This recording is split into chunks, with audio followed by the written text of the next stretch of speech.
this is Daniel Kanow here with Breakthrough Art, and I have Amy Schilling, Local Telluride Artist, who I'm going to be interviewing for the next 20 minutes or so. And Amy and I have known each other for a couple of decades here in Telluride. It's been great to see your art grow and change, and I'm so happy to have you here. Amy, tell us a bit about yourself.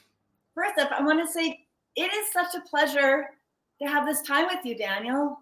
I just appreciate it so very much. So thanks for this opportunity. You're very welcome. You're very welcome. What kind of art do you do? Well, you can see the gray hair. I've been around for, you mentioned a few decades. So started off doing clay work decades ago, and then that evolved to doing jewelry, lost wax casting. I did glass casting for a while, did that in Italy. And lately I've been doing painting. So that's, I think, most of what we'll be talking about. The painting I do is called encaustic painting. And then I also do some bronzes, and I do have some bronzes here. So I work in a myriad of mediums, and it's always exploring new mediums. And I also like recycling things. So using things that other people might want to throw away and then repurposing them. Oh, wonderful. Well, good. I hope that we can get to see an example of these different kinds of work, and you can talk about them, put them into kind of what's most important for you. So, Amy, you're a painter, you're a sculptor, you're a potter, you're a jeweler. And so why do you do the work you do? Why is it important to you to make this artwork? I think a lot of it is about connection with people. That's one thing that's beautiful about jewelry is it's intimate. People wear it. I've done wedding rings, or I have done jewelry that I did in the 80s that people are still wearing, and that's important.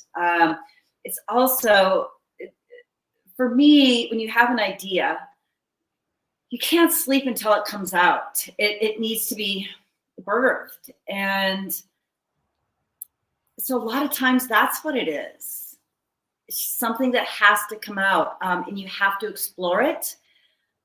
And it's always the next thing. I often have difficulty redoing something, and I know that that's better for business, but it's always the next exploration, the next medium. And it's pardon me, also what's important for me is the story behind the pieces. So a lot of my work is based on images from around the world, often called petroglyphs. Mm-hmm. And they're found basically on every continent. And I've traveled, I've studied, and I only work for my own sketches. And I like studying myth, and I like bringing those images to a larger audience in whatever medium that might be. So that's beautiful. And, the fact that you travel the world and you see these petroglyphs firsthand, you have a one-on-one connection with them in different cultures. And these, it sounds like, are part of what helps you to birth these ideas. Are there specific ideas that are been like a common thread for you with this kind of work that you've been doing for quite some time? Common thread. I think the common thread keeps coming back to petroglyphs, actually. And so what is it about the petroglyphs? So the petroglyphs, so first off, in case some people don't know what they are, they're images that are etched into the rock surface, oftentimes before the written word. Some are still being done. So petroglyphs, 2 Latin words, petro, rock, glyph, writing, rock writing. They differ from hieroglyphics in that hieroglyphics are linear, and hieroglyphics are generally done in a man-made structure, whereas petroglyphs, except for 2 places that I know, are done out in nature, just in case some people don't know about petroglyphs. And I just think it's important to share stories. Some of these stories, 10,000 years old, and humans just don't change that much. We're still wanting to communicate a story, our story of connection with each other, our story of connection with the world around us. We all want to be healthy. And that's told in slightly different ways. And I like that common thread and how that's shown visually as a visual language. So that's the common thread, is sharing a visual language across cultures and across time. And doing that in a new way that maybe speaks to the modern person. The common language that you're referring to, is that more specific in certain places that you visited when you kind of bring that back to Colorado? It sounds like you've done a lot of traveling. You've seen a lot of places for inspiration. Like, is there a specific 1, 2, or 3 places that like really have fired you up and kind of electrified your purpose of what you're doing with this kind of work? One of them is in Italy, in Valle Camonica. It's the largest concentration of petroglyphs in Europe. And what's fascinating about this area, so often we learn about history for our European ancestors. And so it's interesting to be there and to see how that culture and how that has changed over 12,000 years. So that's fascinating. Another area that's been fascinating for me is Bolivia. And I've been to both places many times. So I've been to Valle Camonica maybe 5 times. And now Bolivia, I've been twice. And what's interesting about Bolivia is actually a similar landscape to where we live here in Telluride, Colorado, in the high mountains and then the desert. And so the images are similar, except here we have mountain goats, which is, they use mountain goats often in petroglyphs as a vehicle of communication. And there they use llamas. But it's a similar landscape. So I feel like sometimes when it's a similar landscape, the images can be similar. But then there's a place in Tanzania, and what was fascinating about that is I'd never seen petroglyphs like that before.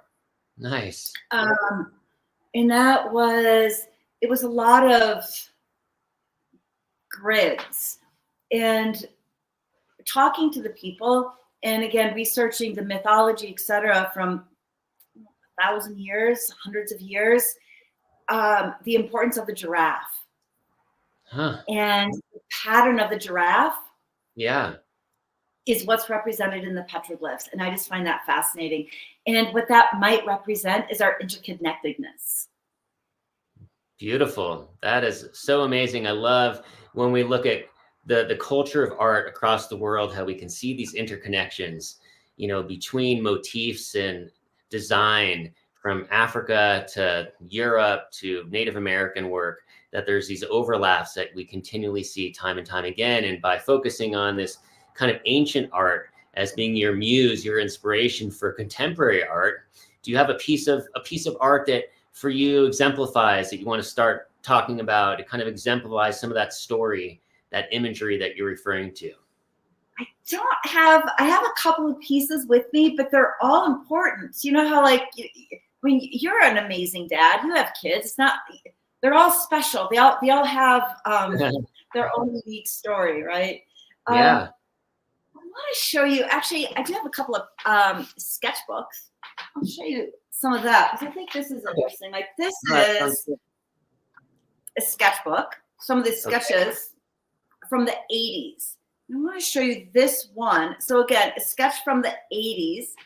And I've just recently brought it into a painting. This painting is in process. And I have another one back here. Oop, it's reflecting the light. Sorry. I'll bring it up closer. So what you can see are the little birds in there. And I like that. So what these birds represent to me are pretty much lovebirds. Share the love. How are you going to share the love? And what I'll do is I'll take a motif, like I'll take that image, and then I'll also work on other paintings, like this one back here. There. That also has the same, that same image. And then this image here is ladders, and this one actually is from Italy. sorry about the reflection. Oh, it's coming from the up above. So this is, sorry about this. They're different ladders. And what you can see is that these little ladders have hands on them. Oh, yeah. And what I find interesting is that is a common motif with petroglyphs around the world are ladders and how they might, what do they represent? I like how this one has little, fingers reaching up. Yeah. So I think it's important to always be reaching, always be growing. And maybe that's what it's saying. And you think about what a ladder can represent. It can bring us to a different place, higher. It can also work as a bridge. That can be a ladder. And then with the indigenous people in this area, in the Southwest of the United States, a ladder can also bring you down into the earth to a sipapu. So sometimes we have to go inward. Inward, traveling and moving and learning, we need to go inward, we need to go outward, and then sometimes we need to go across to another place. So perhaps that's what a ladder means in all these different cultures. It's a great connection that you're making of these different motifs and iconography. And so tell us how you decided to carry through this kind of ancient art into a contemporary form. How did that come to be, and what do you do? Like from the work you just showed us, or the red piece behind you, the one with the ladders, are those paintings, or you said they may be encaustic? Tell us about like that process of art making and how you chose that as the process to exemplify kind of more of an ancient tradition. Yeah, great questions, Daniel. Really good questions. You could be a therapist as well. So I think, and this might sound cliche, but I feel like they chose me in a way to tell their story. I do work in different ways or with different, I constantly sketch the world around me, but the images, the petroglyph images, I keep coming back to them because they're fascinating. So I guess that's how I have to, they keep being fascinating. I feel like I'm always just learning. Nice. So that's one of the things. So these are encaustic paintings. Oh, I'll show you this one. This actually is from Tanzania. And so what this is not exactly what I was explaining about the image, the abstract imagery that we were talking about, but I love this. So again, this is about a human figure, right? An anthropomorph moving from one place to another place. So that's a common theme within petroglyphs, is humans moving internally or externally to and from a different place. So this, so the paintings that I've showed you are encaustic. And what does that mean? Okay, so encaustic is actually the original way of transportable art. The Greeks did it, the Egyptians did it, the Italians have work that's over 1,000 years old in their museums. And it's using beeswax as a binder for pigment. Okay. And then often, so with these colors, I work very traditionally in that I use natural pigments. Mix it in with the beeswax and you apply it hot. So encaustic actually means burn into. So one uses beeswax, you apply it hot, like about 120, 140 degrees. And you brush it onto a hard surface. So these are all on a wood panel. And then you use a fire, a torch to fuse it.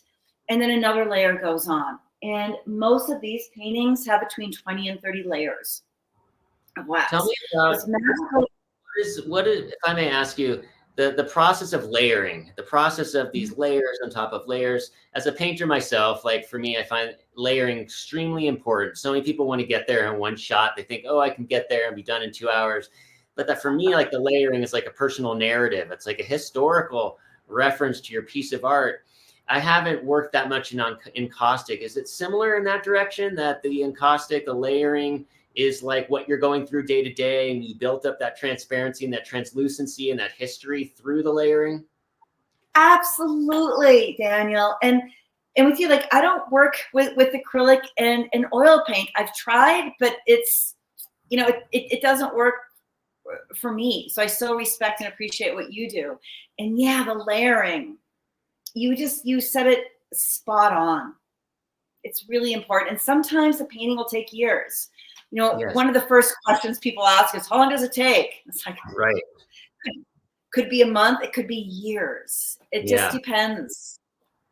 Why do you think people ask that? Everyone's so interested in in the timing and the amount of hours that put into a piece of art. Like, where does that come from? I don't know. And I think, you know, I think maybe when people, you know, work in a cubicle or something, it means how important something is. Maybe if it takes more time. I don't know. It's a really good question. Why?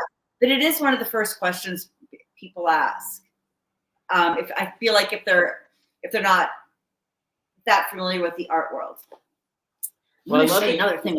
Yeah, and I love that your pieces take a long time. That you invest months or years into a piece, probably working on multiple pieces around, you know, simultaneously and going into your jewelry, so that they create this, like, the story gets deeper, and you're exemplifying imagery and motifs that are thousands of years old. For those who haven't experiencing a petroglyph or a pictograph or an ancient dwelling, you know, out in the wilderness, it's very like cathartic and beautiful and amazing experience to kind of touch into something so old. And I love that you're bringing that into contemporary work to show into a gallery or museum, and to show your work in a way that reflects an antiquity while simultaneously using materials and processes that are current. Thank you, Daniel. I think it is important, always with respect to the people that made it. And I feel like it's a way to connect people across time. You know, humans are not that different. It's also, you know, there's always the similarities between images, but also we need to celebrate the differences, right? We need to celebrate our differences. And that's how we really all come together in respect and appreciation, I think. Would you say that? Go ahead. In terms of the colors. So I gave you an idea of the images that I use on the paintings, and then also with sketches. So then I have I often have a sketchbook with me. So I'm always doing, you know, paintings, getting inspired by the backdrop of the What kind of paintings are those? Watercolor paintings? Gouache. Gouache. Okay. Yeah. I'm more of a gouache fan, but I do use watercolor. Painting with gouache allows you to kind of have a pretty direct, quick experience of kind of coming up with a composition, a design that you would then transfer to making into the multi-layered, multi-month process of the encaustic. Exactly. And I think also it's my way of being present in the moment. You know, we're traveling, but we get up in the morning and it's, what am I seeing? How am I reacting to what's in front of me? Right. And how I do that, I think a lot of artists, it's visually. So I think that's what it is. That's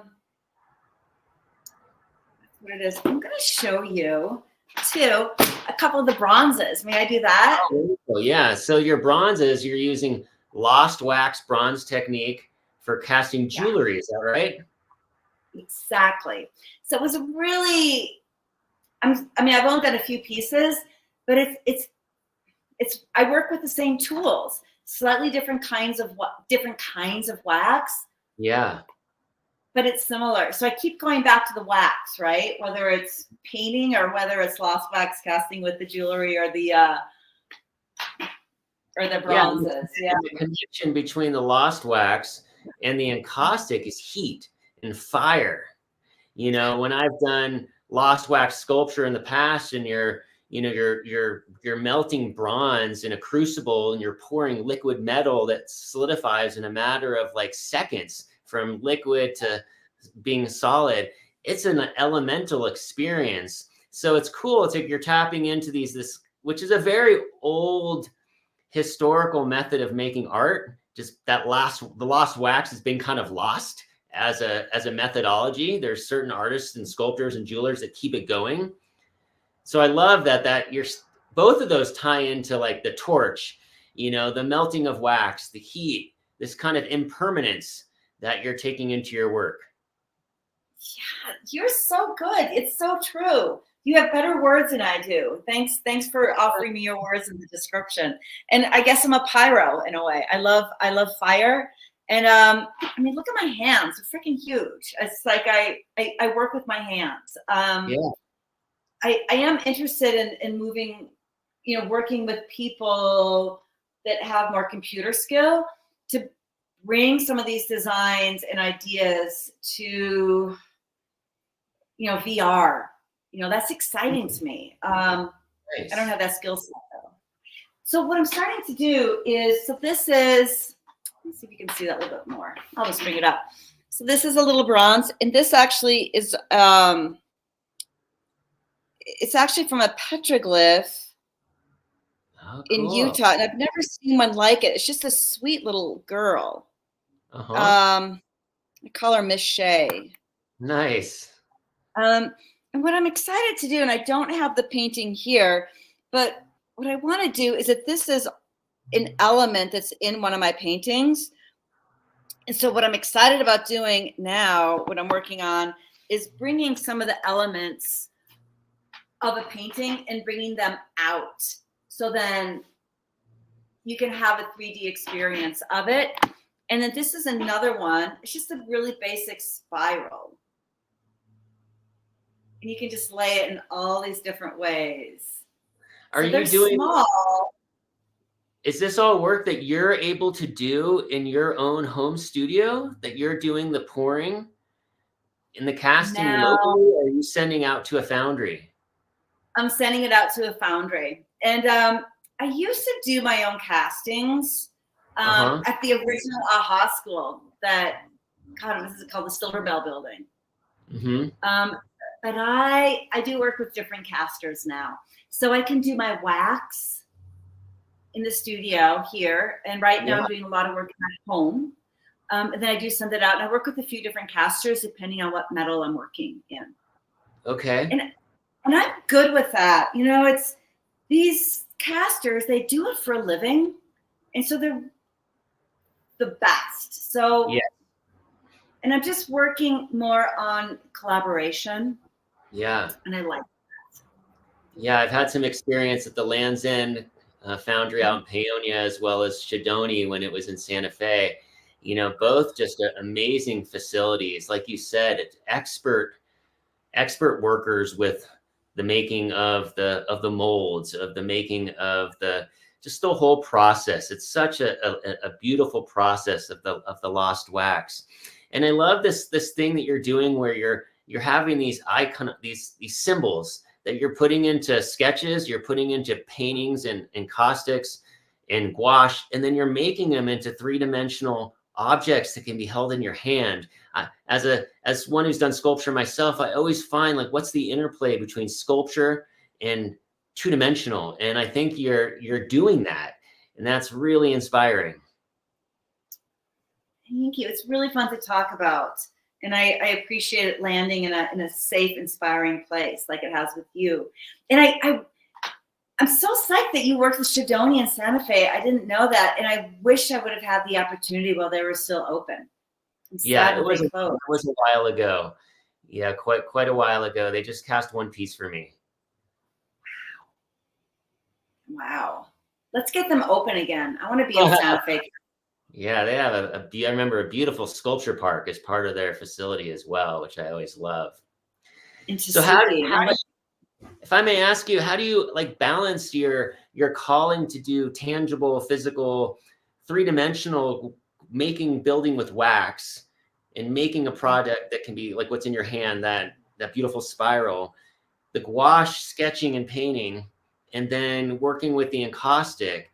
Do you like to go and jump between? Is there a method to your madness? Is it just kind of like you're you just play with what feels right at the moment. And it's definitely a balance. I mean, I always have a to-do list, and I try to stick with that. And then it is easy, your eye catches something like, oh, I want to do that. But then to get something actually done, to bring it to a finished product, you got to stick with that to-do list. And, people have asked about, oh, do you paint when you're, inspired? And it's like you show up. Yes. And that's where the to-do list, I think, really, really comes into play. And then inspiration happens, but sometimes it's showing up, and it's not always comfortable. It's not always easy. Yeah. And mistakes happen. But then there's that balance of listening to yourself where you're not in the flow, and then knowing when you have to stop, because then it can cost you money. It's like that 1 step forward, 10 steps back. So yes. it's that constant balance. God, and it's a beautiful spot when you're in that sweet spot, isn't it, Daniel? When the outside world is yours, and you got it really clearly said that you have to show up. You have to show up to make your work. You have to show up to put yourself out there.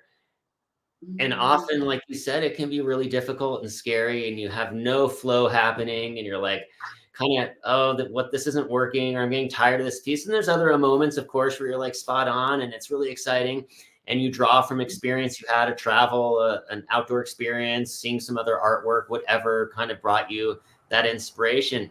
But I think that idea of like consistency, the consistency to prioritize the art as part of your life is what, sets it apart from a hobby versus a profession. It's like inside of you, right? It's like you have to do it. You have to do it. And I think what I've learned, especially lately, is not everybody likes my work. It's okay. Not everybody likes broccoli. Not everybody likes tofu, whatever. And sometimes when people don't like it, it makes me have to go deeper and really explore why I'm doing it and why it's important to me. And that makes it stronger. So any adversity that comes, I just want to share, embrace it. Embracing that adversity. That's a very fine characteristic that you're able to put into your work. And I think the older we get with our art, yes, we find people who love our work, and we find people who think it's not so great. To each his own. Luckily there are millions of different variations and permutations within the art world for people to either like or not like. But you hit it head on. One, you have to show up, and then secondly, you got to have the tenacity to not get shut down, so that you can use that limiting belief or something said for yourself to grow. And would you say, because you talked about how for you, art is about like celebrating differences, art's about connection. Looking at where we are in the world right now, the chaos that's out there, so much noise and chatter, where does art and the process of making art and the process of sharing art, how does that feed into your perspective of why art is still needing to be made and talked about? It has to be. I mean, one of the things, I'm reading a book right now called Your Brain on Art, and it talks about how important creating art is for each individual. And I think art, sometimes even more than words, can bring us together and to share. Sometimes I just get desperate in terms of what's happening in the world, the environment, and also just what humans do to other humans. And I don't know what to do about it sometimes. I don't know, Daniel. I don't know. I wish I had a more clear answer. I know that maybe for my sanity, if I go back into creating art, people will feel a connection to other people and go back to that celebrating differences throughout our cultures and throughout time. Yeah. We've always had conflict, and when is it gonna stop? It's okay to feel different, but not to be so physically harmful, I think. In terms of the environment, I think what's important for art is is to work with materials that aren't harmful to the environment. So one of the things I like about wax is I want to keep the bees healthy in our environment, and it's natural. So I wonder that, Right. and I was fortunate to go to Cuba this spring, and the artists there have a very difficult time getting traditional art Yeah. supplies. They are so inventive, as they are in Africa, actually. I haven't been to Africa, but I've been to Cuba, and I do remember the inventiveness, of being able to stay with it, rebuild something 100 times, continue, like, find whatever resources you have. Are you still with us, Amy?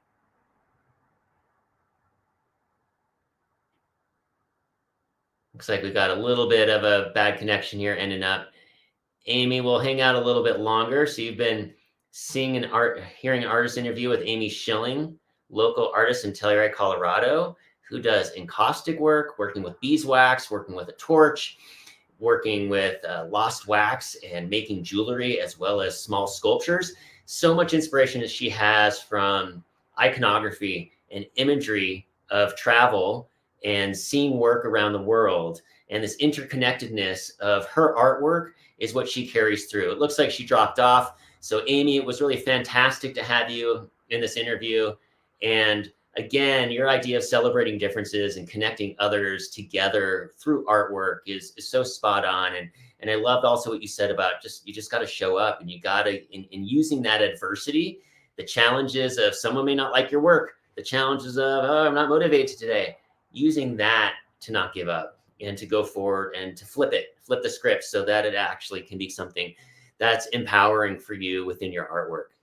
Again, this is Daniel Kanow. Thank you very much for joining me on this artist interview with Amy Schilling here in Telluride, Colorado. We'll have more to come. And if you're an artist out there that you'd like to be interviewed, just leave me a comment. Take care.